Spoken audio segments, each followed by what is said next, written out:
60 years ago, when the Russians beat us into space, we didn't deny Sputnik was up there. We didn't argue about the science or shrink our research and development budget. We built a space program almost overnight, and 12 years later, we were walking on the moon.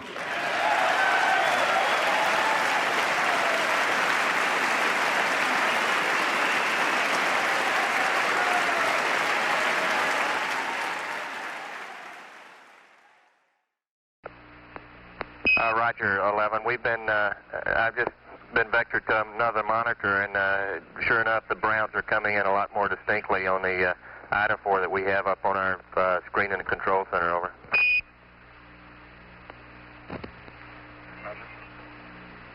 Okay, world, hold on to your hat. I'm going to turn you upside down.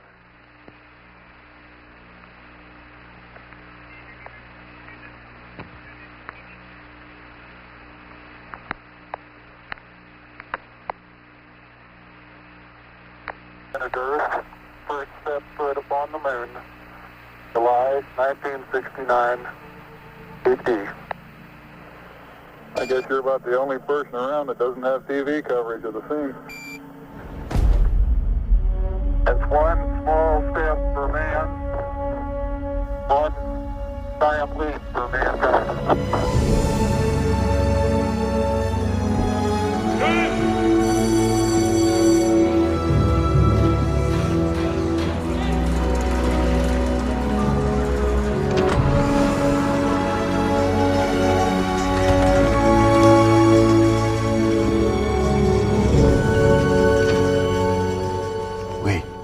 What? It was a sound stage in New Mexico. That never happened. Let each man say what he deems truth, and let truth itself be commended unto God. God said, "Let the waters under the heaven be gathered together in one place." The dry land appeared. It was so. And God called the dry land what? Earth, earth, earth. Now go to verse 14. God said, "Let there be lights in the firmament of the heaven, divide the day from the night. Let them be for signs, seasons, for days and years, and let them be for lights in the firmament of the heaven to give light to the earth." And it was so, and God made two great lights. All right, what are these lights? The what? Sun and the moon. Did you just read in your Bible that the earth is older than the sun? Yes, you did. Yes, you did. You just read in your Bible that the earth was here before the sun. Right? You certainly did. Now, that's a big deal. Now, here's what you get into. There's two big words I'm going to throw out here to you, but that's what I'm going to give them to you, and I want you to think about it. Geocentric and heliocentric. So what does that mean? It's just a big word. You pay for the education, let the folks know you've been to school. Here's what it means. Geocentric means that the earth is the center of the universe. Heliocentric means that the sun is the center of the universe, known universe, our solar system, and everything revolves around the sun. With a geocentric view, the sun and everything revolves around the earth, and the earth is fixed where it is. Now, here's the thing. My little excursion into this has revealed that most of the people that believe in a geocentric view of the earth also believe that the earth is flat. I'm going to throw some things out there for you this morning. I love debate. If what you believe is real, and you really believe it, and you have a foundation for that belief, you should be able to defend it. I have no respect for somebody who says, "Well, I believe this and that," and you don't have anything to back it up. I'm not saying I believe in a flat earth. No. But there are some interesting points they make. Let me give you one. How many understand if the earth is a ball out here in space, then it has a curvature to it, right? It has a curvature. It's going to have a curvature. You're going to see a curvature. Now, what's going to be more apparent is the higher you get, the more you're going to be able to see the curvature, right? And In other words, you have to get to a point in space where you're able to look down on the earth and see the curvature of the earth. And therefore, prove without a doubt that the earth is round. Now, this gets into the scientific geology or geography or whatever they are, who measure things like this. But did you know that in Lake Michigan, Chicago, Illinois sits on the western bank of Lake Michigan? How many of y'all know that? Chicago, Illinois, it's a good-sized town. At one time, Chicago was the second largest town in America. Chicago, Illinois. It sits right there. It butts right up against Lake Michigan. Right up against it, Lake Michigan. You can go 40 miles across the peninsular part of Michigan. I forget the name of the town over there, and it's in another state. And you can get out there on a boat 40-something miles away from Chicago and look across Lake Michigan, and you can see the skyline of Chicago, Illinois. A meteorologist was talking about what he called what is that thing? A mirage. A mirage. A phenomenon of a mirage. That makes sense, doesn't it? That makes sense for the curvature of the earth. How many follow me here now? See, he was trying to explain to people, how can we 40 miles away see Chicago? What you're seeing here is a mirage. And he was explaining to them how that the light was coming up and bouncing back down, and it was a mirage. You weren't really seeing Chicago by looking straight at it. You were seeing a reflection of Chicago through the clouds and the atmosphere and whatever else is up there. So these guys up there, they got in this boat. You've always got somebody like this. They hooked up their cameras. They had to wait for a certain day to come clear enough, because 40 miles is a long way to see, folks. And they got in their boat, and they hooked up their cameras, and they focused in on Chicago, and you could barely see it. Barely, because of the haze and the distance. But they kept their cameras trained on Chicago, Illinois, and they began to cross Lake Michigan. And do you know something? Nothing ever changed except Chicago got clearer. Now, if you're following me in all of this, here's the point. If the earth is curved, they should not have been able to see Chicago 40 miles away. Is that right? I'm not saying I believe it, but it makes me think. How did they see Chicago? Airline pilots, when they go up, flight level, let's say 30, 35, in other words, 30,000 or 35,000 feet in the air. Let's say they're up there at 35,000 feet. As they rise in that aircraft, did you know what amazing thing happens? The horizon rises. Now, if the horizon was curved, would it rise or would it fall? So you believe in a flat earth? No, but I believe in listening to what they got to say. You see, here's their point. Their point is that God made the earth, and he made everything else as it relates to the earth.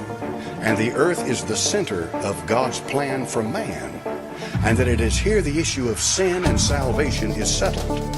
And that because of that, the earth is primary and is of primary importance in God's creation. In plain words, you're not going to find anything out there that is nearly as important as what you've got going on here.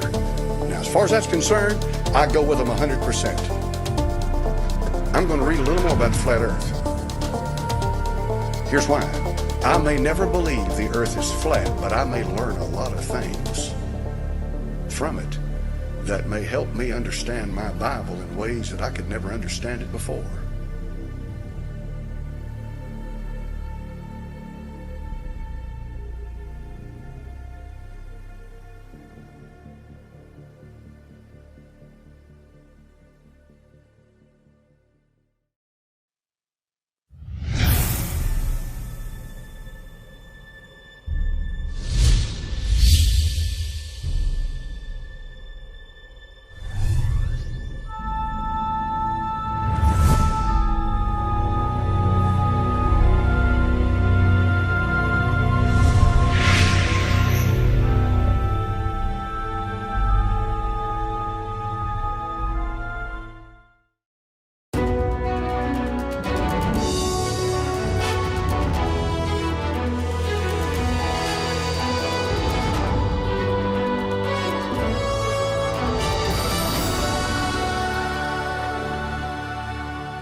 The design of this deeply hidden plot has been to change the perception of the masses regarding the authority of the Bible, the correct shape of the earth, the layout of the universe, and the Creator's position in it. This change in perception has prepared minds for the overwhelming delusion to come upon the world under the first woe, the fifth trumpet, prophesied in Revelation chapter 9. This delusion will be a demonic attack under the pretext of an alien invasion. Reportedly, Vladimir Lenin observed, "A lie told often enough becomes the truth." This quote is discovered within the belief of most. The Earth is a sphere. It spins through space while orbiting the Sun, hurtling thousands of kilometers an hour inside our Milky Way galaxy. So ingrained is this belief, if one speaks of the words flat Earth, listeners snicker. The mental reflex of a flat plane from which a person might fall into an infinite space creates this disrespect. A globe Earth, because unproven, is pseudoscience, yet believed worldwide and passed from generation to generation, and any who question it is mocked and ridiculed. If I say that the world is round and someone else says it's flat, that's worth reporting. But you might also want to report on a bunch of scientific evidence that seems to support the notion that the world is round. We don't have time for a meeting of the Flat Earth Society. They must have been founding members of the Flat Earth Society. They would not have believed that the world was round. I looked around at this flat, beautiful land, and all this sun. I asked the question, how many days of sun do you get a year? 320. That's pretty good. And in case there are any conspiracy theorists out there, how would you prove to us that you're in zero gravity? Humility to, I don't understand. Look, I'm the one who's having humility. I'm saying we should have a debate here. You guys are saying that the debate is How about we just listen to the scientists? That's what I'm saying. Listen to scientists. Have the humility to believe people who know things you don't. It's like people like you guys who are saying, no, we can't have a debate on this. The debate is over. At some point, the debate has to be. You're the one should have some humility. Say, wait a minute, there are a lot of people who disagree. Should we still debate whether the Earth is flat? Yeah. No, I'm asking you. You're saying every debate should go on. That's not how science works. At some point, you reach its consensus and you debate the next issue. The next issue being, how do we deal with climate change? Scientists are wrong all the time. For millennia, well-educated people believed the Earth was flat and placed at the center of the universe, enclosed there with a protective covering. In the early 16th century, Nicolae Copernicus introduced a different model of the universe in which the sun lay at the center and the Earth revolved around it. Copernicus' heliocentric model is taught today, while the earlier geocentric model has been utterly rejected. Less than 100 years later, Galileo was persecuted by the Catholic Church for promoting Copernicus' theory and forced to recant his beliefs and spend the last years of his life under house arrest. Galileo's persecution for promoting heliocentrism is surprising, as the Catholic Church initially supported Copernicus' theories. Copernicus' theory of a heliocentric universe was well known at the upper strata of the Catholic Church in his lifetime. While he preferred his theories published after his death, he ultimately agreed to publish his manuscripts on the persistent appeals of high church officials. Catholics were not first to reject Copernicus' views, for they themselves admit opposition was first raised against the Copernican system by Protestant theologians for biblical reasons. The Catholic Church advanced Copernicus' heliocentric model constantly urging him to spread it abroad, together with other theories that opposed the sacred scriptures. The necessity to change public conception from an accurate belief in a flat, enclosed earth to a false belief grew slowly. With sapient baby steps, the whole world would become amenable to the final delusion of an alien invasion under the first woe. The Catholic hierarchy had the perfect opportunity to lay groundwork for a global deception to culminate in this Earth's final generation. This deception required a globe Earth spinning throughout the vast reaches of space, space inhabited by aliens and other sentient life forms. These contrivances created doubt in the Bible, putting science ahead of Scripture, which advises mankind the earth is enclosed and unmoving. They also place the Creator far away from His creation by presenting a universe unimaginably vast. In the Table Talk of Martin Luther, the great reformer is quoted as having said, "There is talk of a new astrologer who wants to prove that the earth moves and goes round instead of the sky, the sun, the moon, just as if somebody were moving in a carriage or a ship might hold that he was sitting still and at rest while the earth and the trees walked and moved. But that is how things are nowadays. When a man wishes to be clever, he must needs invent something special, and the way he does it, he must needs be the best. The fool wants to turn the whole art of astronomy upside down. However, as Holy Scripture tells us, so did Joshua bid the sun to stand still, and not the earth." In his lectures on the book of Genesis, Luther said, "We Christians must be different from the philosophers in the way we think about the causes of these things. And if some are beyond our comprehension, like those before us concerning the waters above the heavens, we must believe them and admit our lack of knowledge rather than either wickedly deny them or presumptuously interpret them in conformity with our own understanding."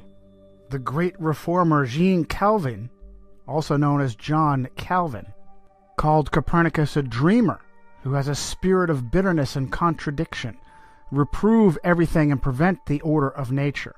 "We will see some who are so deranged," Calvin said, "not only in religion, but who in all things reveal their monstrous nature, that they will say that the sun does not move, and that it is the earth which shifts and turns. When we see such minds, we must indeed confess that the devil possesses them, and that God sets them before us as mirrors in order to keep us in his fear. So it is with all who argue out of pure malice, and that happily make a show of their imprudence. When they are told this is hot, they will reply, no, it is plainly cold. When they are shown an object is black, they will say, no, it is white, and vice versa. Just like the man who said that the snow is black, for although it is perceived and known all to be white, yet he clearly wished to contradict the fact. And so it is that they are madmen who try to change the natural order, and even to dazzle eyes and benumb the senses. With the biblical geocentric model rejected, a new explanation was required. A globe Earth, its orbit of the Sun for millions of miles every year, illimitable realms of space with billions of galaxies, each composed of billions of stars with worlds innumerable. All this became necessary to explain the new heliocentric model of the universe, and mankind, over a short time, lost his divine significance. Thereafter was created an environment within which the writings of Charles Darwin found a receptive audience. Once science showed the Bible wrong, the disparager then diverged from her religious guise altogether. Anything suddenly became possible. There was nothing above question, including how the earth seemed to appear in the vastness of space with all else, and the existence of extraterrestrials. The Big Bang Theory is, today, the leading explanation about how the universe began. At its simplest, it talks about the universe as we know it, starting with a small singularity, then inflating over the next 13.8 billion years to the cosmos that we know today. Priest Andrew Pinsent holds advanced degrees in theology from the Pontifical Gregorian University in Rome, as well as a doctorate in particle physics from Oxford. In January 2015, he wrote, "Being both a priest and a former particle physicist at CERN, I am often asked to give talks on faith and science. Quite often, young people ask me the following question: how can you be a priest and believe in the Big Bang? To which I am delighted to respond, we invented it. Or more precisely, priest Georges Lemaitre invented the theory that is today called the Big Bang, and everyone should know about him." The author of the Big Bang theory was none other than the Jesuit-trained priest Georges Lemaitre. On October 28, 2014, Sarah Kerr reported, Speaking to members of the Pontifical Academy of Science, the Pope said it is possible to believe in both, insisting God was responsible for the Big Bang from which all life evolved. L'inizio del mondo non è opera del caos che deve a un altro la sua origine, ma deriva direttamente da un principio supremo che crea per amore. Il Big Bang, che oggi si pone all'origine del mondo, non contraddice l'intervento creatore divino, ma lo esige. L'evoluzione nella natura non contrasta con la nozione di creazione, perché l'evoluzione presuppone la creazione degli esseri che si evolvono. Follow from cause to effect. 1. Without a globe Earth circling the Sun through the far reaches of space, we do not have the Big Bang. 2. Without the Big Bang, we do not have evolution. 3. Without evolution, we are more likely to accept creation as an act of intelligent design by a divine creator. The Roman Catholic Church does, in fact, accept evolution. Acceptance of evolution and its integral law of survival of the fittest gave rise to the bloodbaths of the 20th century in which millions lost their lives. Numerous researchers have established incontrovertible connections between the Vatican and the Nazi Party. Regardless of the level of collaboration between the Vatican and the Nazis, what happened after World War II is even more significant. Operation Paperclip smuggled hundreds of Nazi scientists, including top SS officers on trial for war crimes, into the United States for use in America's Cold War space race. One of these Nazi Party members, Wernher von Braun, was promoted to head up NASA's Marshall Space Flight Center. Under Operation Paperclip, some 350 German scientists and former intelligence agents were given visas and well-paying jobs. Many of these scientists had questionable pasts. Braun himself had been an active member of the Nazi Party, and his colleague at NASA, Dr. Hubertus Struggold, a specialist in aviation medicine, had performed experiments on concentration camp inmates. The purpose of this massive and illegal undertaking appears to have been for the establishment of a worldwide authority on all things relating to space and astronomy. NASA became the public face of space. It has long acted as a front, providing an unsuspecting world with pseudoscience legitimized by the backing of the U.S. government. NASA is its own monopoly. It controls the dissemination of public information on astronomy, while hiding facts it does not want the public to know.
While many countries and universities have observatories, always it is the statements, photographs, and discoveries of NASA that make the news headlines.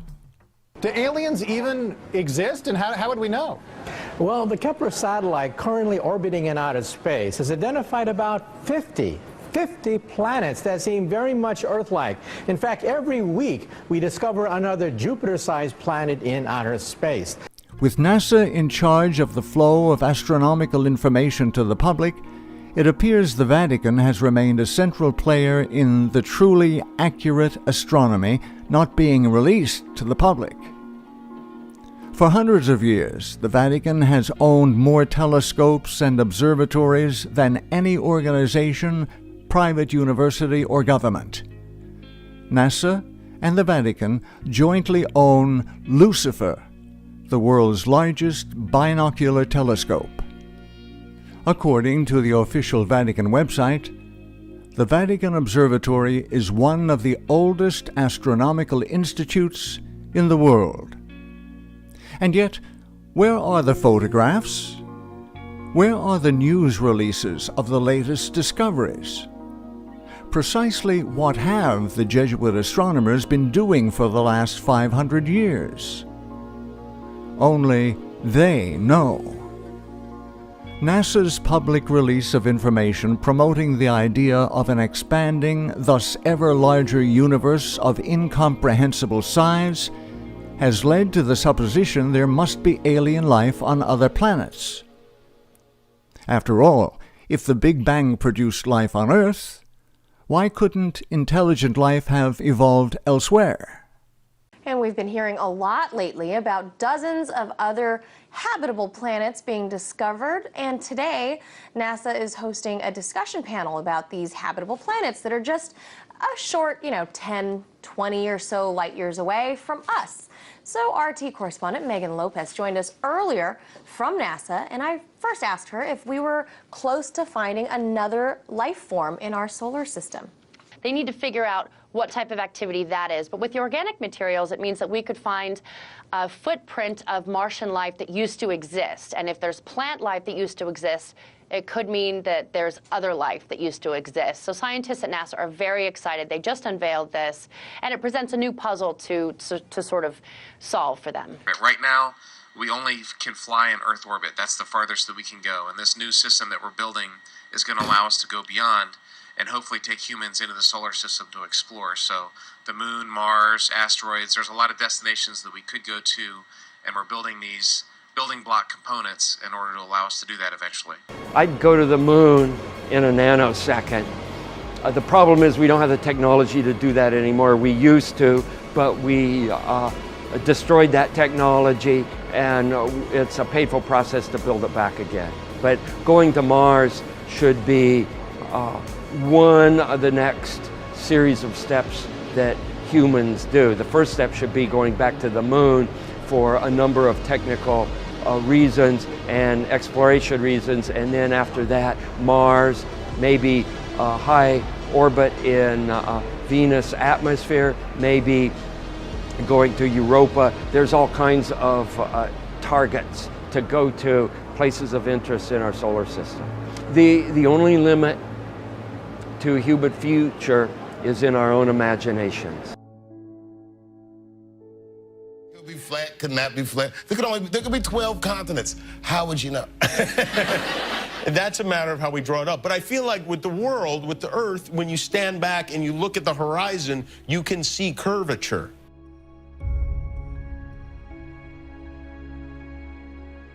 You can actually see it, unlike a dinosaur or something. Yeah, or if you fly in one direction, you'll come back around, which in a flat world probably would not happen. That is true. That is true. But these guys don't go around. They go to Cleveland, and then they go to...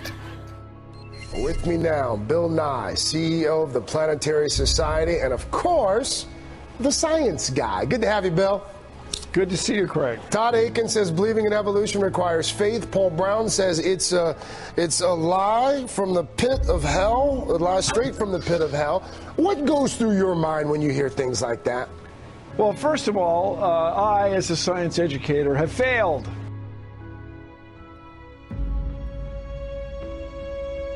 I failed. No. Evolution was discovered.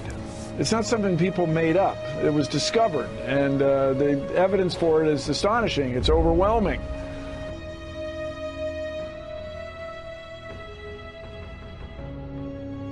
Now, one thing I really want your generation to embrace is that the Earth is a closed system.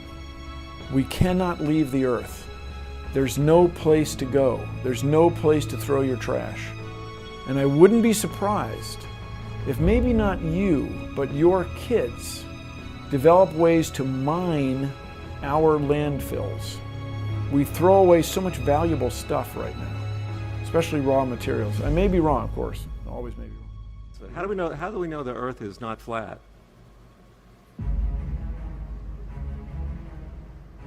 We don't. It's flat. Okay. Glad we established that. No, here it is. If you are small, as we are as humans, and that is the entirety of and that is the source of your understanding of the world in which you live, then of course the world looks flat. That's not any different from being a child watching television and is presuming that the people you see on TV know you. They don't know me. Well, if you're a little child, you think they do know you because you are the center of your own universe. And to mature out of that is very hard, not only when we grow up as humans, but also as we grow up as a civilization. To realize that the Earth is not flat and that it's round means you're not in the center of the Earth. Some of the earliest civilizations we have records of were in the Middle East, okay? And that whole area is called the Mediterranean. Well, Mediterranean translates to Middle Earth. The people lived there were sure they were in the middle of the Earth. That can only be true if you think Earth is flat. Well, we have many lines of evidence to show that Earth is round, including Apollo photos of the round Earth. The only reason I reference that, of course, is you got into kind of a battle on Twitter about that a while back, earlier this year. Yeah, it wasn't a fair battle when you know you're right and you know the other person's just completely regressed in their thinking. I only jumped in because there must have been an overlap in the Venn diagram of the followers that I have on Twitter and the followers that B.O.B. had on Twitter. And I don't know how big that overlap is, but it was sufficient for people to come to me and say, you know, B.O.B. is saying Earth is flat. You got to stop him. Say something. Save him from himself. And I'm saying, what? I'm looking, and there they were. And So, and I would have left it alone, because I don't have time for this, until I saw him saying, I use physics and math to show that Earth is flat. Now, those are fighting words. Okay, if he says he's invoking physics and math, let me see where he claimed to do so. I looked where he claimed to do so, and it was profoundly ignorant of formulas and physics related to the physics of establishing the size of the Earth. Now, I don't mind that people don't know things. That's just plain old ignorance. Ignorance shouldn't be thought of as a bad word. All right? Ignorance just simply means you don't know. But if you don't know and you have the power of influence over others, that's dangerous. If you don't know and you don't know that you don't know, that is particularly dangerous.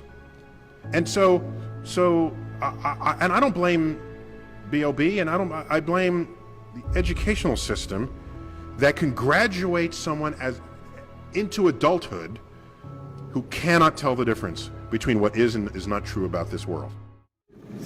Yeah. Oh, sorry. No, that's all right. Go ahead. You see the bright light back there? Incredible. Wow. You still see it? Yep, it's in the camera. Look how fast that's going, man. Look how fast. Are you getting it on video? Yep. Yeah, folks, space shuttle's going off the right side of the aircraft right now. Those of you on the right side of the aircraft, you can see the space shuttle. Wow. On the left side of the aircraft, you can probably see people on the right side of the aircraft looking at the space shuttle.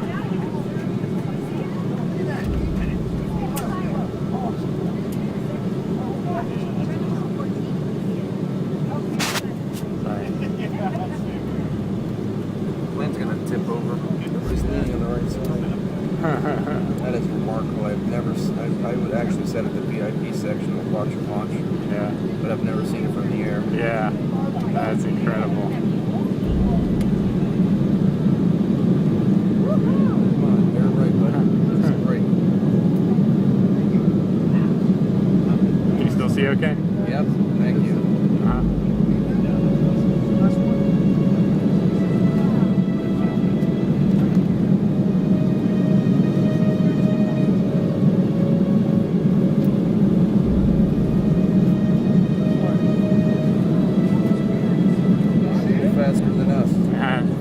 Now listen, we don't want to have anybody complain because we were late. See, y'all got to see that. Then you can complain because we were late. Got it? All right. Drinks are on the house, too.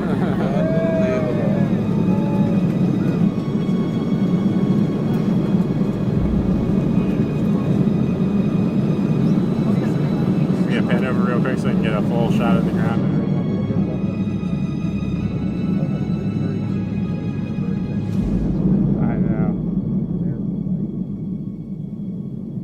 I think that's good. What do you think? Oh yeah, I'm still in awe. Watch the trajectory of the space shuttle. It doesn't go straight up. It always goes in a curve and out to sea. The point is that they actually go horizontal. The space shuttle goes horizontal. It never goes any further up. It goes horizontal, very, very low down in the atmosphere, because it drops its external tank while it's still in the atmosphere. So, you know, it's still in the atmosphere while it's horizontal, so it never gets any higher. And it goes out of sight, not because it goes too high, because it goes too far downrange. And it seems that nobody's ever on the space shuttle. And the proof of that is the Challenger disaster. I believe it's 1986, the Challenger exploded just after takeoff and killed 7 astronauts. But it turns out that 6 of the astronauts are still alive, and most of them are using their original names. And you can find pictures of them. They're using the same names, and they're doing ordinary jobs now.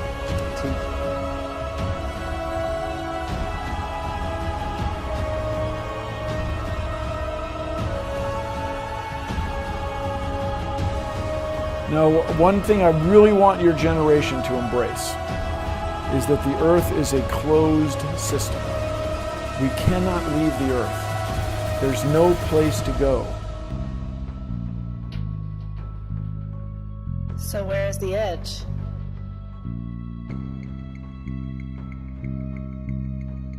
Who's to say that there is an edge, and why assume there is one? Is it because when we are introduced to the idea of a flat Earth, it's always depicted like this?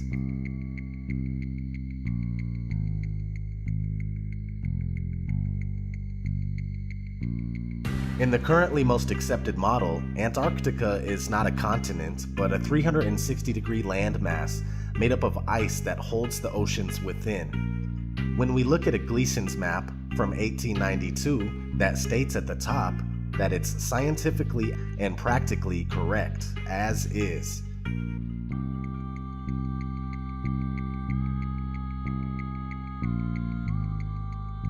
We see this Antarctic ice rim. The Gleason's map is basically an azimuthal equidistant projection, which can be traced back to the year 1000. The AE map is also an official map of the United States Geological Survey, the USGS, and the official logo for the United Nations. The oldest known globe in the world is from 1492. This is something you need to keep in mind because many people argue that the azimuthal equidistant map is just a flattened out version of the globe, when in fact the globe is just a rounded version of this true world flat map. If the flat map came first and it has the ability to convert into a globe without any problems whatsoever, then that should tell you a little bit about how this globe deception was achieved. Now, back to if there is an edge or not. There is no proof that there is an edge past the Antarctic ice wall, but it is speculated by many that perhaps the plane that we live on is either extremely expansive or it's possibly endless. In these two scenarios, it would be logically assumed that more land is being hidden from the general public.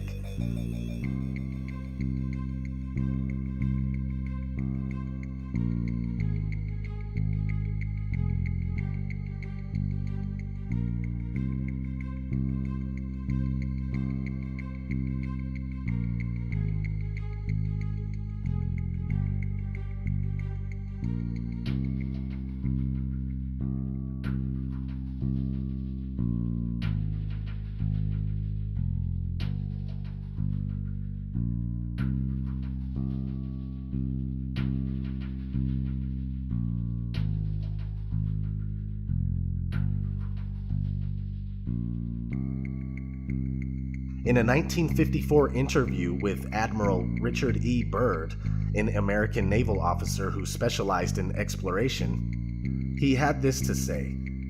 But strangely enough, there is left in the world today an area as big as the United States that's never been seen by a human being.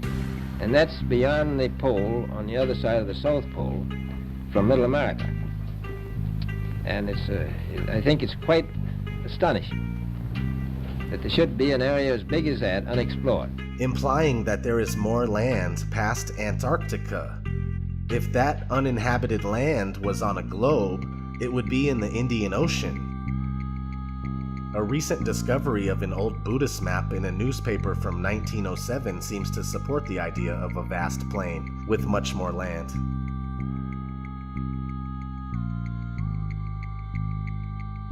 Where does the sun go if the Earth is flat? Well, the sun neither rises nor sets, but travels in a clockwise circuit from east to west, and only appears to rise and set due to perspective. The sun disappears at the vanishing point of human perspective on the horizon where the ground meets the sky, and since the sun is not 93 million miles away, I repeat, not 93 million miles away, but much closer and smaller, the light emanating from the sun only illuminates about half of the flat plane at once as it makes its daily journey.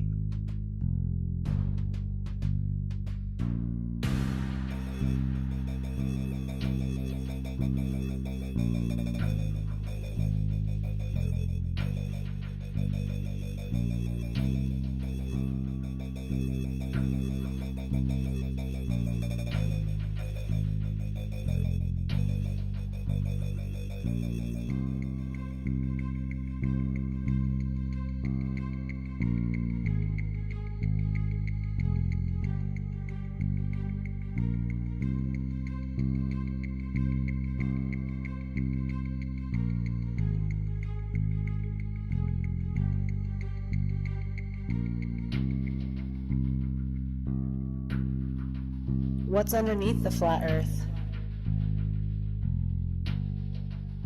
This is obviously an unanswerable question since the assumed edge has never been known to be reached, but many people suppose that whether the Earth is round or flat, that either way, it still must be floating in the middle of outer space. But the idea of outer space goes out the window with the round Earth theory. Many religious texts support an immovable Earth that has its foundations on which it is laid, and its pillars by which it is supported. We simply don't know, but we do know that the Earth is obviously fixed in place, as we can tell by our everyday experience of non-movement. What we see in the skies above are illuminated objects making circles around us just as it appears. Whatever this place may be, it's the center of all we survey. Some say that the Earth is the floor of the universe. In the ancient Hebrew conception of the universe, we are surrounded by the waters above and the waters below, known as the Great Deep. The deepest hole ever drilled into the Earth was a total of about 7.5 miles. The very core of the Earth is nothing more than wild speculation, if not another malicious lie. So what's under the Earth? That remains a mystery to us all. But another thing that you can research is what's inside the Earth. Multi-billion-dollar deep underground military bases known as DUMBs, D-U-M-Bs, right?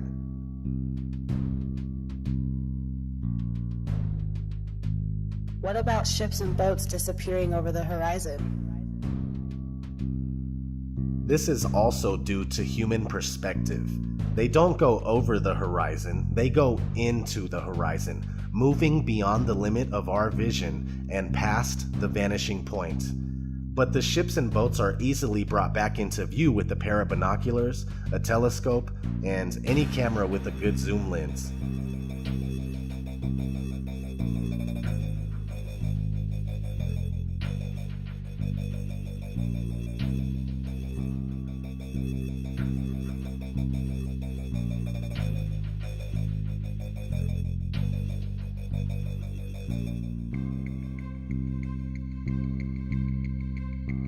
A great question to ask yourself is why can't we see noticeable curvature from 120,000 feet up? But many people claim that the supposed curvature can be seen from the ground by watching boats. It doesn't make sense.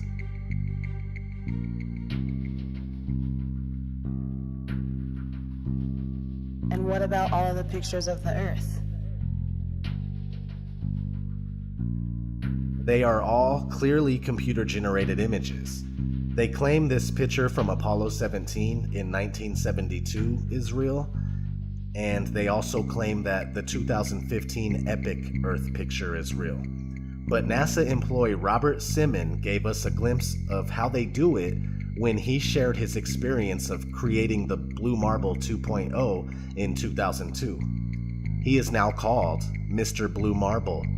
He was interviewed and on record stating, "The last time anyone took a photograph from above low Earth orbit that showed an entire hemisphere, one side of the globe, was in 1972 during Apollo 17. NASA's Earth Observing System, EOS, satellites were designed to give a checkup of Earth's health.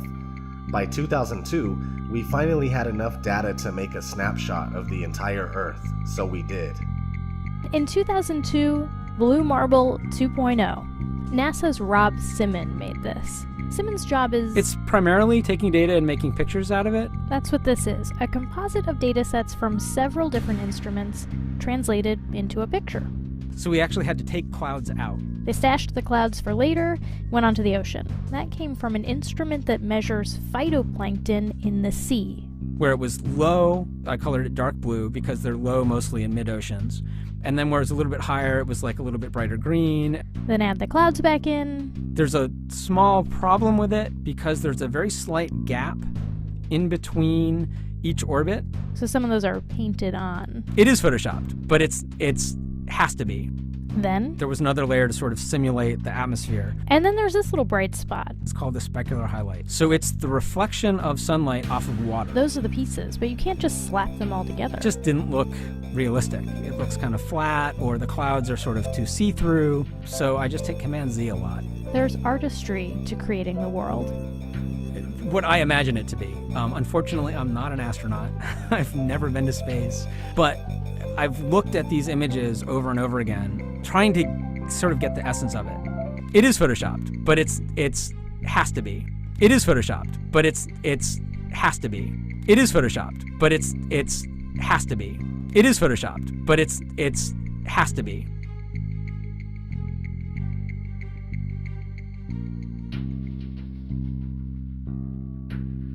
Why are all the other planets round then?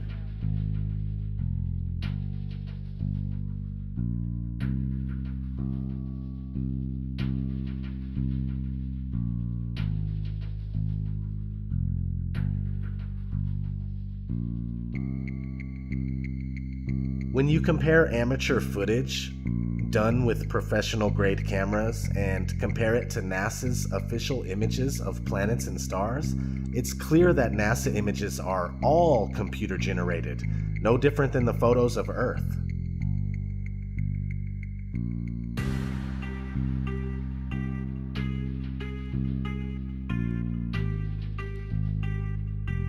What have become known as planets are round lights that seem to be set over the flat Earth.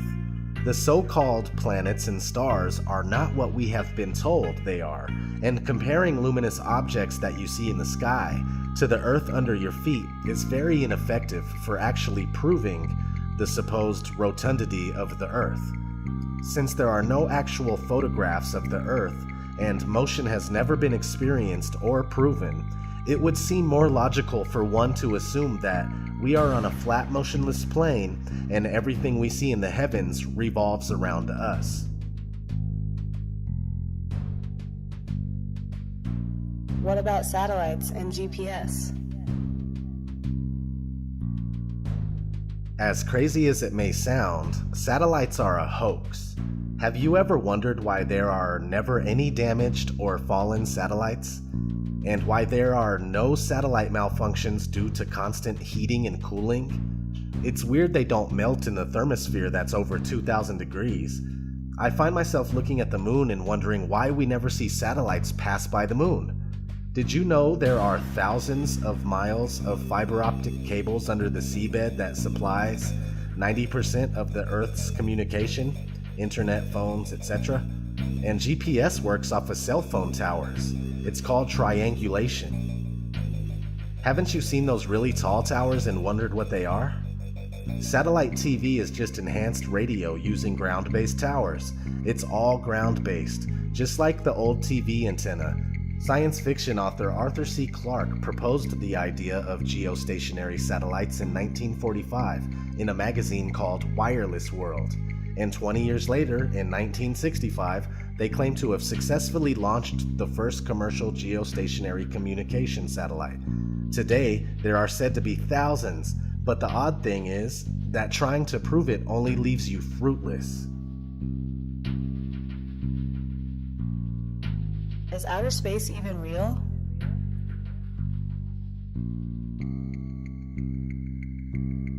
Yes and no. What you see in the sky, as far as stars and wandering stars, also known as planets, are there. How could we deny them? We don't know what they actually are, but they are there.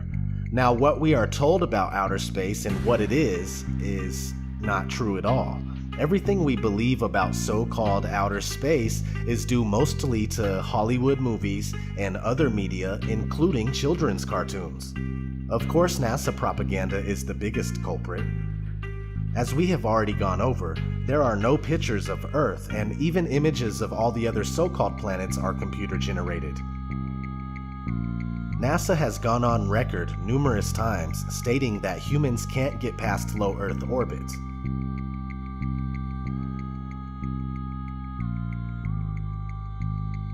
NASA's next spacecraft, already being built and tested across America, will do those things and more. This is the spacecraft that's going to take humans to explore the solar system. It's the next big step for NASA in exploration.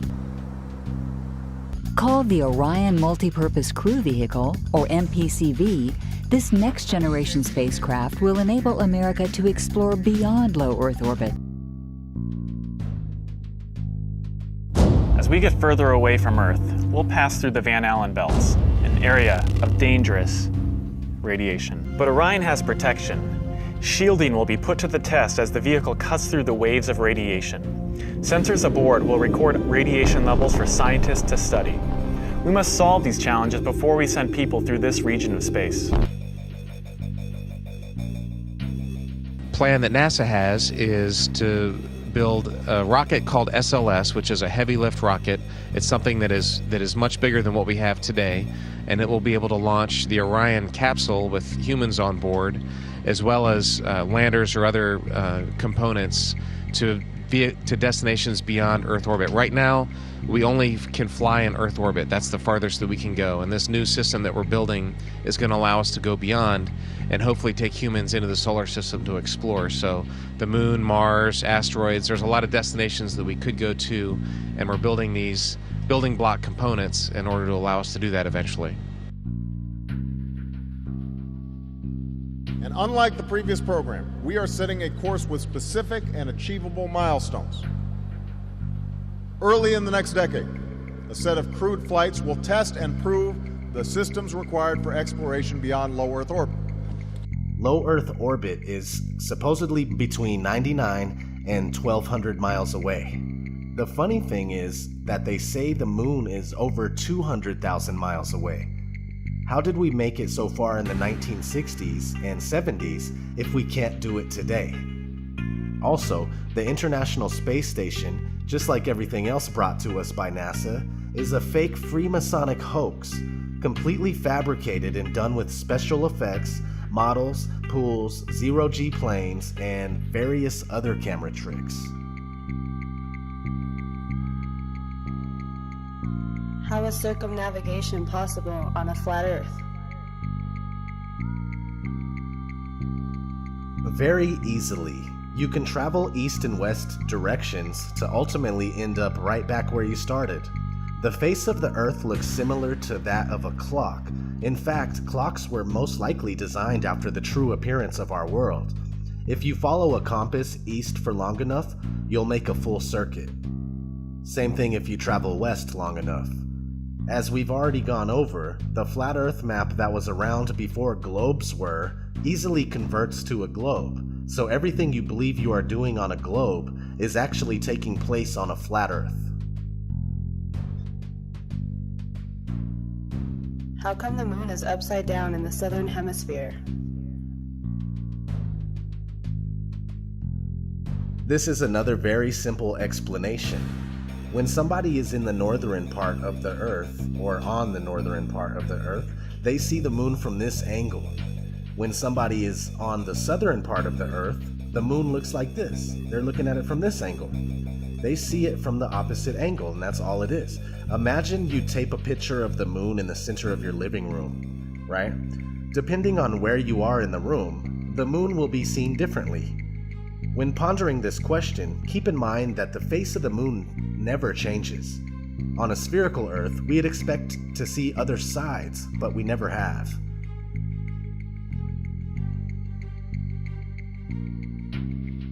What about the seasons?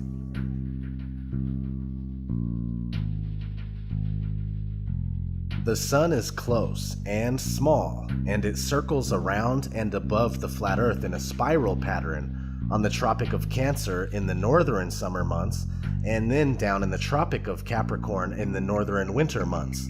So when the sun is further away from the North Pole, right, the center of the flat Earth, it's winter in the north and summer in the south. Since the sun is smaller than we are told and closer, it makes much more sense that we experience seasons in the first place.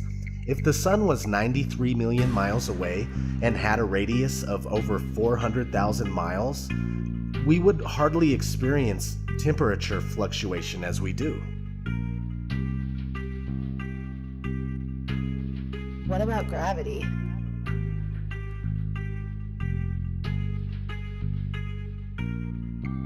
Gravity is necessary in order for a spinning ball Earth to work. People readily believe that you can't fall off of a spinning ball that's darting through outer space at speeds that you can't even comprehend, yet they will deny how much easier it is to stay on a flat surface that doesn't move. Gravity is a scapegoat for all that cannot be explained, and it has never been proven. The reason why things fall or float is because of density and buoyancy. If something is heavier than air, it falls. If it's lighter than air, it floats. Very straightforward. Your phone is denser than the air, therefore it falls when you drop it. Everything works because of density. No need to factor in imaginary components.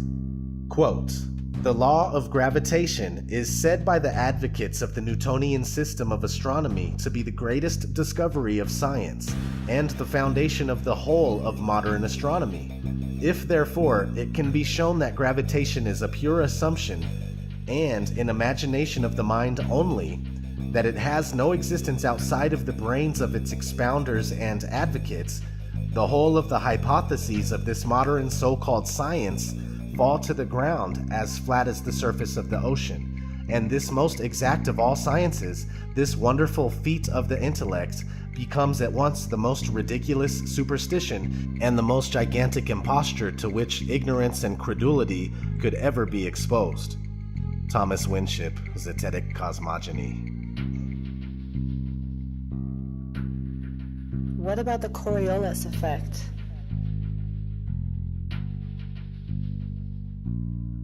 They say that the Coriolis effect is a result of the Earth spinning and is responsible for the deflection of an object moving above the Earth, rightward in the northern hemisphere and leftward in the southern hemisphere. The problem is that things like hurricanes and water in the sink aren't always predictable and have been known to spin both ways in either hemisphere. Also, another contradiction that proves the Coriolis effect false is the fact that no flying machine above the Earth has to account for it.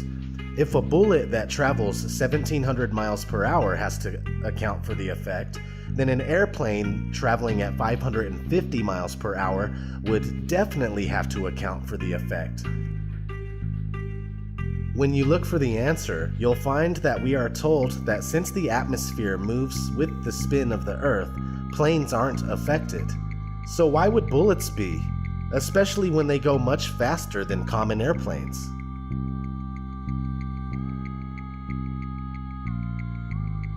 Why can't I see infinitely far?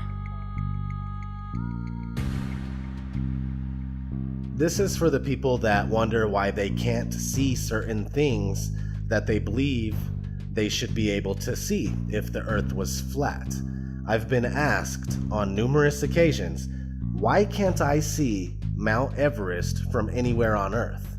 I've also been asked, why can't I see Spain from the east coast of America? Well, besides dirt, dust, dew, rain, fog, smog, smoke, clouds, mist, haze, snow, etc., your vision is limited by the vanishing point of your perception. Check your weather app on your phone and notice the visibility in your area.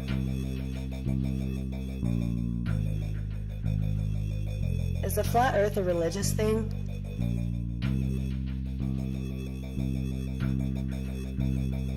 Yes and no. I say this because I myself am not religious. I'd rather not have faith in something, but know the facts to the best of my ability. And the facts are that the curvature and motion of the Earth have never been proven. The Bible, without any doubt whatsoever, supports the Earth that's fixed in place. The Book of Enoch, which is biblically endorsed and most likely belongs in the Bible, describes the flat stationary enclosed Earth in great detail. Many religions and civilizations preceding Judaism and Christianity support a flat and stationary Earth, such as the Babylonians, the Egyptians, the Mayans, the Norse, the Hindus, etc.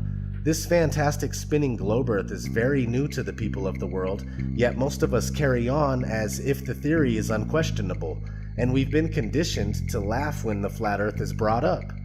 Whether you are religious or not, you can see the flat Earth for yourself.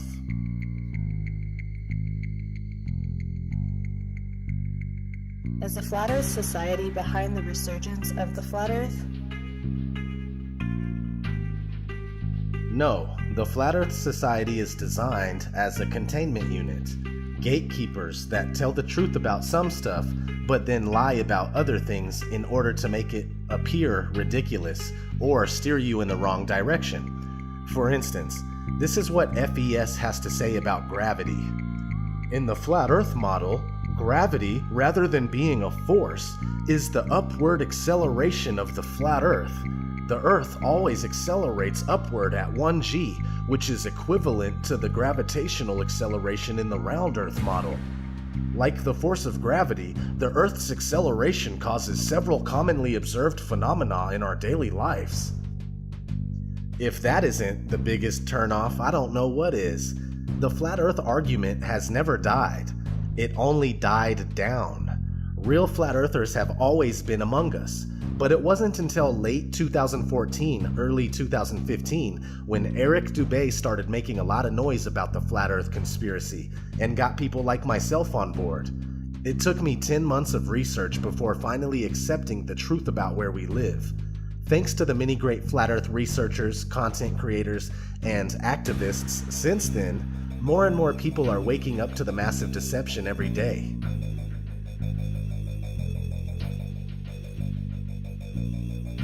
Are all scientists, pilots, and members of the government in on it?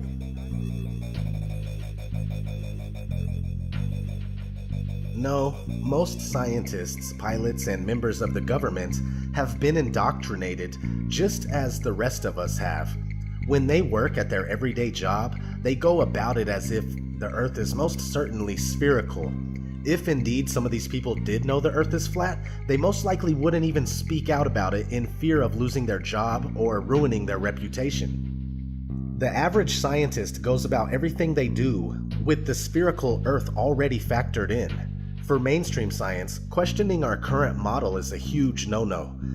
For pilots, computers do most of their work, not to take away from what they do because I personally appreciate it, and also pilots often switch out at stops, making it difficult to understand the real layout of Earth's land masses. As far as government members and politicians go, besides high-ranking officials at NASA, which isn't government at all, it's safe to assume that they are not in the know and they are not knowingly perpetrating this lie.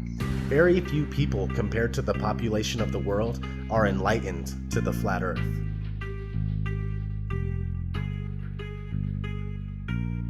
NASA isn't the only space agency. Are all others in on it too? The answer is yes. Here's a short clip on what you need to know. The Vector, NASA's official logo. If you've ever looked at NASA's official logo, both their official insignia and their official seal, you'll see that the most prominent object in the seal is a red swooshing object. They call that the chevron or the vector. If you ask NASA's Public Affairs Office, this symbology is featured so heavily in their insignia and seal, they'll give you what really amounts to the standard facile cover story for the unilluminated. They'll tell you that that is a representation of a hypersonic wing design from the 1950s, which was the time the logo was created. Not exactly the case. Someone might want to ask the Russian Federal Space Agency, Roscosmos, that was formed in 1992, why they chose that same logo. And while you're at it, you can go ask the Chinese, who formed their space agency in 1996, why in the world they're using a hypersonic wing design from the 1950s as their official logo. Then you can ask the Japanese, the South Koreans, Taiwanese, Malaysia, Mexico, Iran, all of these countries, even Bulgaria. They all utilize the vector symbology in their space agency logos for their national space agencies. It gets even deeper. You can go look at the individual manned program patches for NASA. The Mercury program, for example, a blatant use of covert symbology. In every logo dealing with the Mercury program, you'll see what looks like a number 7 in their logo. And again, NASA's official story is that they put this number 7 there so that they could pay homage to the original 7 Mercury astronauts. Kind of forgetting the fact that only 6 Mercury astronauts actually flew into space because number 7 never did. Deke Slayton had a heart problem, so he didn't get to go up. So there were only 6 Mercury astronauts, yet there's a 7 in every single logo. That's in the official mission or official program insignia for Mercury, as well as the 6 individual mission patches carry this logo. And it carries on to the Space Shuttle program. If you look at the Apollo logo has a big letter A in it. At least that's what they want you to believe, but it's not. Again, that's just a simple way of explaining away the inclusion of this vector symbology in the logo.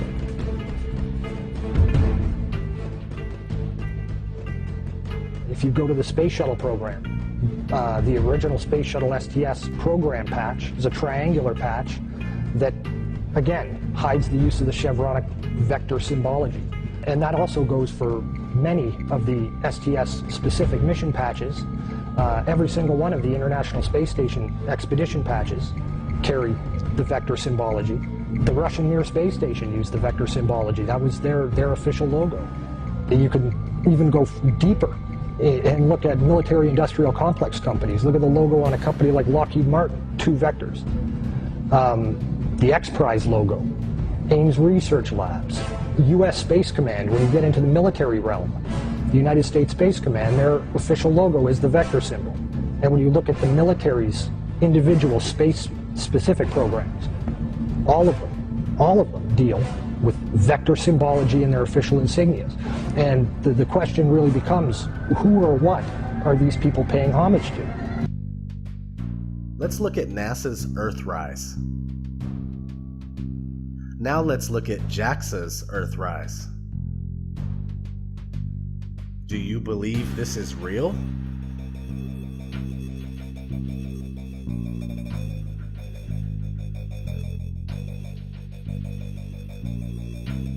Well then, who's responsible for this deception?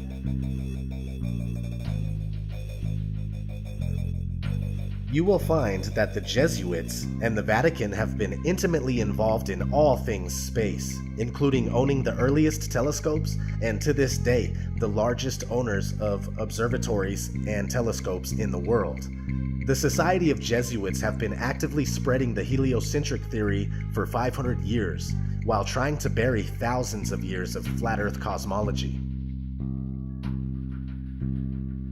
The Jesuits are rulers of all powers that we are aware of, and have been ruthless in their pursuit of world domination for centuries, no matter who is killed or what has to be done to establish a one-world order out of chaos.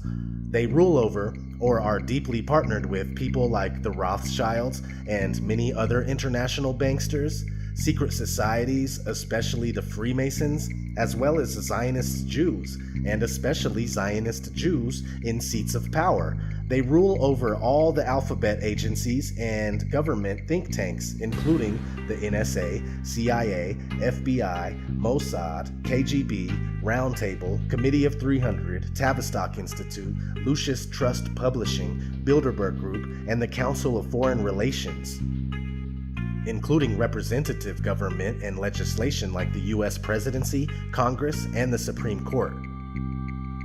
Freemasons are also spread out all over the world to further the different agendas that serve this Illuminati elite.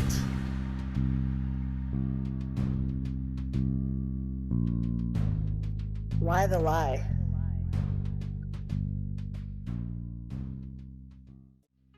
Their desire is to convince us that we are only one of a septillion other planets flying through infinite space. A septillion? Where do they get these numbers? A septillion has 24 zeros. They want us to think that we are nothing more than a cosmic accident caused by a big bang that took place 14 billion years ago. Again, where do they get these numbers? How one could draw that conclusion is unknown. They want us not to understand our origin and go on believing that life is meaningless.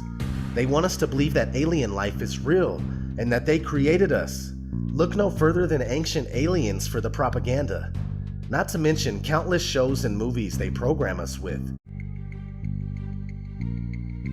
What does it mean if the Earth is flat?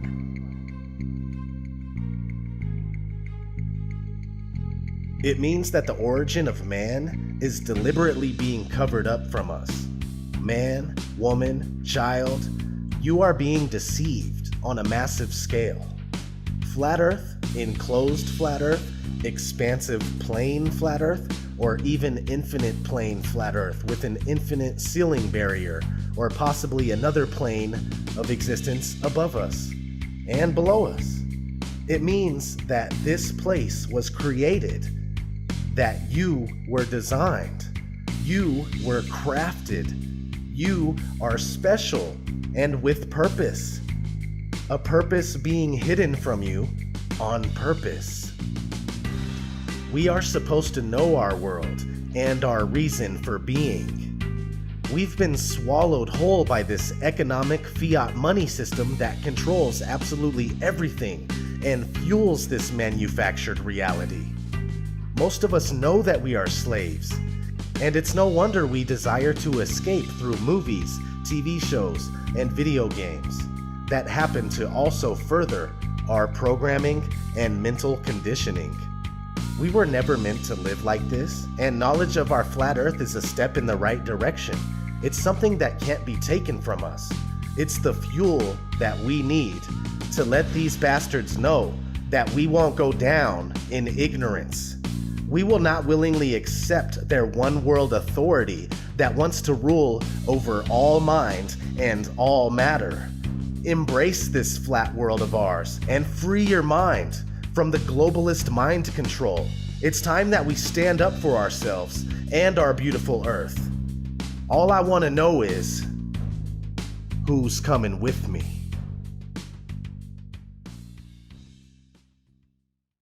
Boom.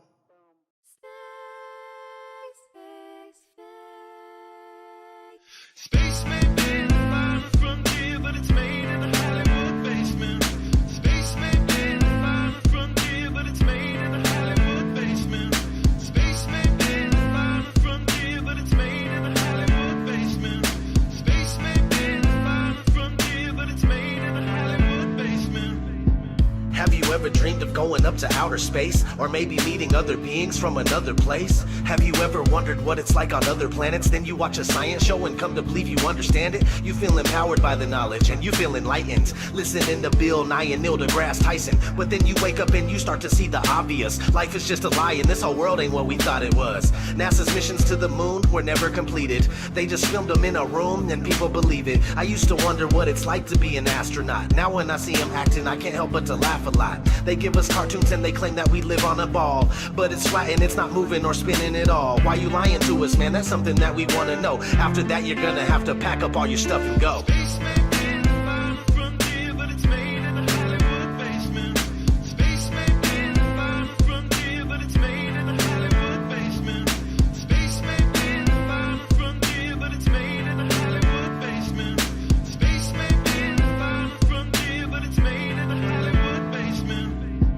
History has been rewritten by winners of wars, the Jesuit order, Khazars, Freemasons, and more. They pulled the veil over our eyes, and it's time to awaken. Through organized indoctrination, our minds have been taken. It's time we take our power back and we rescue our people. The Vatican and the bankers are like Resident Evil. They may have had the greatest plan that was ever concocted, but Illuminati never thought that they'd ever be spotted. They're manufacturing reality all in our heads. They tell us if the earth is flat, then we'll fall off the edge. But if it is a spinning ball, we won't fall off it then. And gravity is our imaginary magic friend.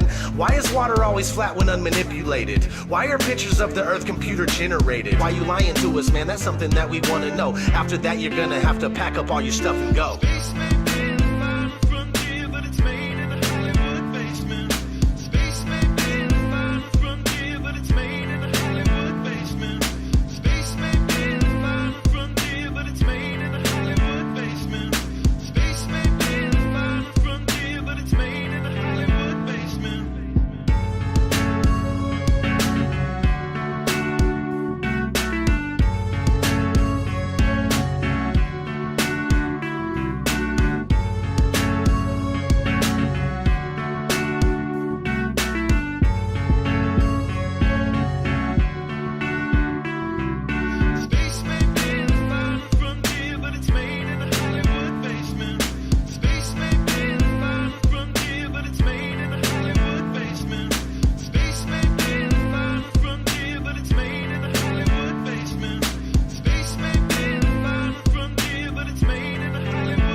NASA, it's becoming 100% crystal clear that you and the other space programs that are in operation are connected and are deceiving the entire world. More and more people are waking up every single day, and we are now able to see right through you. But what we really want to know is, why are you lying? Sincerely, me and the great people of this earth.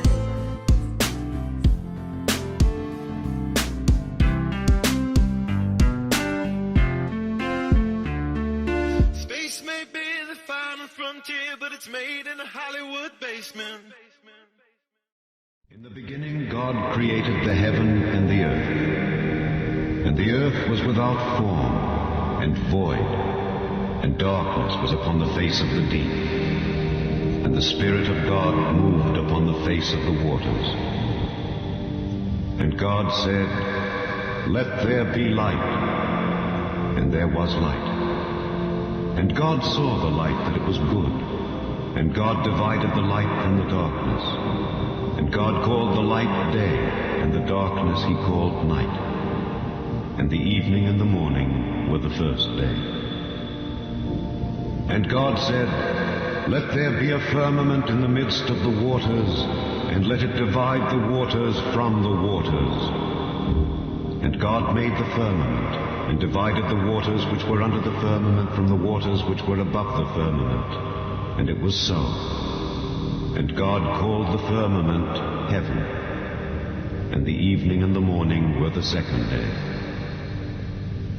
And God said, "Let the waters under the heaven be gathered together unto one place, and let the dry land appear." And it was so. And God called the dry land earth, and the gathering together of the waters called he seas. And God saw that it was good. And God said, "Let the earth bring forth grass, the herb yielding seed, and the fruit tree yielding fruit after his kind, whose seed is in itself upon the earth." And it was so. And the earth brought forth grass, and herb yielding seed after his kind, and the tree yielding fruit, whose seed was in itself after his kind. And God saw that it was good. And the evening and the morning were the third day. And God said, "Let there be lights in the firmament of the heaven to divide the day from the night, and let them be for signs and for seasons and for days and years. And let them be for lights in the firmament of the heaven to give light upon the earth." And it was so. And God made two great lights, the greater light to rule the day, and the lesser light to rule the night. He made the stars also. And God set them in the firmament of the heaven to give light upon the earth, and to rule over the day and over the night, and to divide the light from the darkness. And God saw that it was good. And the evening and the morning were the fourth day. And God said, "Let the waters bring forth abundantly the moving creature that hath life, and fowl that may fly above the earth in the open firmament of heaven." How it will change your life, first of all, when you understand it, is dramatic, to say the least. Will it change you from having to go to your job every day and the things that you typically do every day? No. But when this knowledge becomes more mainstream and these agencies are starting to be held accountable, and you understand that they're all participating in this, not just the United States government, not just NASA, but China, Russia, India, all of them have space programs. They all have the same symbolism. They're all doing the exact same thing to their citizenry. And the first thing you have to understand about this is that the deception goes all the way to the top. And when I say all the way to the top, you have to kind of get rid of the notion that the people at the very highest levels are working together. The people that control the world we're not against each other. There was never any such thing really as the Cold War. We're really not enemies with anybody else. This is all a facade that's being brought on for our benefit. But the people that are in power, that have all the money, the Rockefellers, the Rothschilds, the Morgans, the on and on and on, these are the people that literally run the central banking system, which of course has permeated the entire world. And any country that tries to get away from it, their leaders are quickly assassinated. It goes on and on and on. So you have to understand conspiracies a little bit to understand the magnitude of this deception. So why would they do this? Why are they trying to hide the fact that we are on an infinite plane or on a flat earth rather than a ball? Well, the answer to that, there's a lot of answers to that, but in my personal opinion, if you isolate people into the idea that they're on a blue marble that's in the middle of a universe that is really insignificant, and there's thousands or millions and billions of other worlds and possibly other civilizations, that makes most people think that we are insignificant and that we did actually come about as some sort of an accident. Now, when people believe that, their minds are much more malleable into being given the idea that there is no God, there is no creator, that all of this is just some sort of random happenstance. And because of that, that also gives the controllers this fertile soil to build other deceptions on. And it's all about control. Remember, it's not about money. Money is irrelevant. They print the money. Money is just something that you and I agree has value, but it really is just pieces of paper, right? These people are printing the money. They can print money all day long if they want to, and they do. So it's not about that, and it's not just about power either. It's about total control, mental, physical, spiritual, every way, shape, and form possible. And to wrap your head around this type of deception, whether you're religious or not, if you're religious, then you understand that this is Satan's plan all along. If you're not religious, then you need to understand that people are power hungry and they will do anything to gain and maintain this type of control. So I've kind of ranted on this a lot. So John and Jaron, if you would add into this for my relative and kind of elaborate on what I've said. I would just add that a lot of people don't realize it, but really the fundamental cornerstone of nihilism, and really nihilism is sort of the most profound version of atheism. Really, atheism is probably the most popular quote-unquote religion, at least in America and probably worldwide. There's more atheists at heart because of one simple fact, and that is this whole Copernican principle, or this Big Bang Theory universe where the entire planet and even the galaxy are like a mere speck of dust and completely insignificant in the grand scheme of things. So from that perspective, if the Earth itself is just nothing special in the grand scheme of things, then how could anything that we do in our lives be of remote consequence whatsoever? And so this whole mindset, again, is sort of the founding cornerstone of atheism and ultimately nihilism. However, when people realize that the Big Bang is a load of theoretical bollocks, then it really changes this entire foundation of the world's perspective of this ultimately nihilist viewpoint. And so even if you don't consider yourself religious, that's probably because you've been affected by this culture that is ultimately nihilist. Yep, well said. And I think so obvious when you look at, and Bob, you put it perfectly, that just what the money system has done to this country and to the world, really. In the book, Why a Bankrupt America, it said that the Federal Reserve pays the Bureau of Engraving and Printing approximately $23 for each 1,000 notes printed. So 10,000 $100 notes, which is $1 million, cost the Federal Reserve $230. So they then secure a pledge of collateral equal to the face value of the US government. And that collateral is our land, labor, assets, and then it's collected by their agents, who are the IRS, not our agents. And by authorizing the Fed to regulate and create money, and thus inflation, basically Congress gave private banks power to create profits at will. That's what they do. It's all about making profits for themselves. And you have to remember how big of a conspiracy this is. This isn't talking about just the JFK thing, or isn't talking about just 9/11. It's on an umbrella kind of system to where it is the biggest deception that there is. It actually exposes every other deception, and nothing else brings down the power of the elite, because it really exposes education, science, the economy, television, museums, universities. Think of all the things that have been fooled. I feel worse for the people that are out there building satellites, the people that are out there actually working for these space agencies, the people out there teaching in schools as professors, because they would all come to the conclusion eventually, once this gets out, that they've all been contributing to the lie. And that's got to be the worst feeling that there is.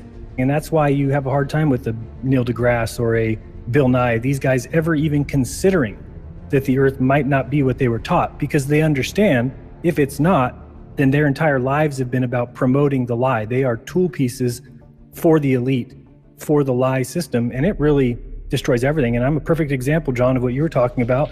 When I realized religion had some things in it that didn't quite fit with my reality and I was done with it, I realized there was many lies there. I popped out of that, and the one place that's there with open arms, calling for you, saying, we tell nothing but the truth. We're all about facts and evidence, is science. And I went there with my arms open, ready to embrace them, and said, oh, thank you. I'm so glad you're here, because over there I was just getting lied to left and right. And now I know science is the place to go. Now, thank goodness I'm into research and things that I wanted to know everything about it. I wasn't comfortable in just saying, well, now I realize religion's a lie. I'm just going to be scientific and promote science and just say the word science when anybody talks to me. It would have been really easy. I could have paraded myself around and been really Mr. Smart Guy and been able to debate Christians, and would have been really easy for me. But instead, I decided to look into it. I wanted to know, why is evolution real? Where is the evidence? Why are these things facts? How do they know the age of the earth? And the more and more I looked into it, and the more I asked these so-called science backers, the more I realized it was another religion. And that's ultimately, and I'll admit it, an atheist for probably 6 months. And thank goodness I looked into that science. But I notice out there all these other guys who are just making these debunk videos or calling us crazy. The difference between me and them is that they don't want to research it, or they don't know how to research past the deception layer. I mean, you have to understand, this is the biggest deception ever. It can never be let out. So if you're looking for, well, why does Jaron say this? And you go look up Google or something like that, and you just search it one time and don't try and look at any other sources besides the mainstream sources, then you shouldn't be surprised that you're going to get the exact answer you're looking for. That's only going to confirm what the elitists, or what these people who are fooling us from the top down, what they want you to find. And then they go and make videos claiming these are evidence that we're wrong. And they say, well, these guys didn't even research it. If they would have looked it up one time, they would have found it. That's crazy talk. If you think we don't know the mainstream reasoning behind it, that we don't need to bring that up to people, because anybody like you can go look it up and find that exact answer. That's not doing research. And this is a deception on the highest level that you need to go and dig deeper and look at different bits and pieces and put it together and come up with your own explanation. Because if you're just going to take what mainstream tells you and believe it, then go watch Fox News and enjoy what the mainstream wants you to enjoy. That's the way that they operate. So I just think when it comes down to people asking, how does it affect my life? No, I guess it depends on you. If you don't care that you've been lied to about everything, from school, from kindergarten on, everything that you were taught in school was meant to get your mind into a certain frame of reference, to make you think about the world a certain way, to make you think about your parents, and make you think about your friends, and to make you think about your government, all in a prescribed way to make the rich get richer and make you into a wage slave. If you don't care that happened, if you're happy going to your 9-to-5 job and you're comfortable in your belief about who your creator is, then it doesn't affect your life. For a lot of us, that is a pretty big deal. For me, it looks like 35 years of my life was completely wasted on a false existence that someone else decided to sell me. I'm going to spend the rest of my life exposing it.